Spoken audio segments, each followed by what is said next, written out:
एक बार एक नया छात्र ज़ेन मास्टर के पास आता है और उनसे पूछता है, मुझे अपने प्रशिक्षण के लिए खुद को कैसे तैयार करना चाहिए। ज़ेन मास्टर ने समझाते हुए कहा, मुझे एक घंटी समझो और मुझे एक हल्की ठोकर दो और तुम्हें एक धीमी सी आवाज सुनाई देगी। फिर जोर से प्रहार करो और तुम एक जोर से गूंजने वाली आवाज प्राप्त करोगे। हमें उतना ही मिलता है जितना हम देते हैं। हम जितना खुद से प्रयास करते हैं, एक अच्छा शिक्षक उतना ही हमारी मदद करता है। वो ज़ेन मास्टर कोई और नहीं बल्कि हमारा जीवन है। हमें इस जीवन से वही मिलता है जो हम इसे देते हैं। अगर हम खुशी बांटते हैं तो खुशी मिलती है। अगर हम बुराई करते हैं तो बदले में बुराई ही मिलती है। ये पूरा ब्रह्मांड ही क्रिया और प्रतिक्रिया के सिद्धांतों पर कार्य करता है।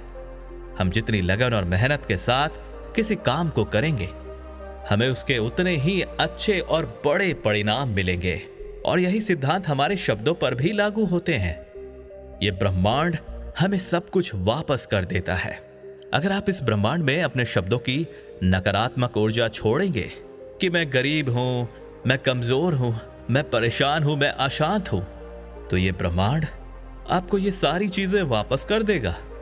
और अगर आप अपनी पूरी आंतरिक इच्छा शक्ति के साथ ये महसूस करते हैं और बोलते हैं कि मेरे साथ सब अच्छा हो रहा है, मैं खुश हूं, मैं शांत हूं, मैं अमीर बन रहा हूं, तो ये ब्रह्मांड आपके जीवन में वो सारी चीजें लाकर देगा। तुरंत ना सही, लेकिन देगा जरूर। आप महसूस करेंगे कि आपके जीवन में अचानक से ऐसी घटनाएं घटने लगी हैं जिनके माध्यम से आप ये सारी चीजें हासिल कर सकते हैं। इसलिए आप खुद के बारे में कैसे शब्दों का प्रयोग करते हैं, इस बात का ध्यान रखें। जब आप दूसरों के सामने होते हैं तो खुद के बारे में क्या बोलते हैं, और जब आप अकेले में होते हैं तो खुद के बारे में क्या सोचते हैं और खुद के लिए कैसे शब्दों का प्रयोग करते हैं।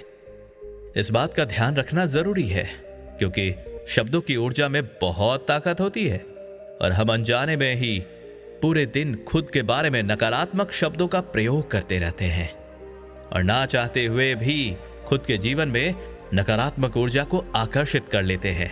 शब्दों की ताकत का अंदाजा आप इसी बात से लगा सकते हैं कि संगीत, जो कि शब्दों और कुछ ध्वनियों का मेल है, वो किसी भी उदास इंसान के चेहरे पर खुशी और कुछ इंसान की आंखों में आंसू ला सकता है।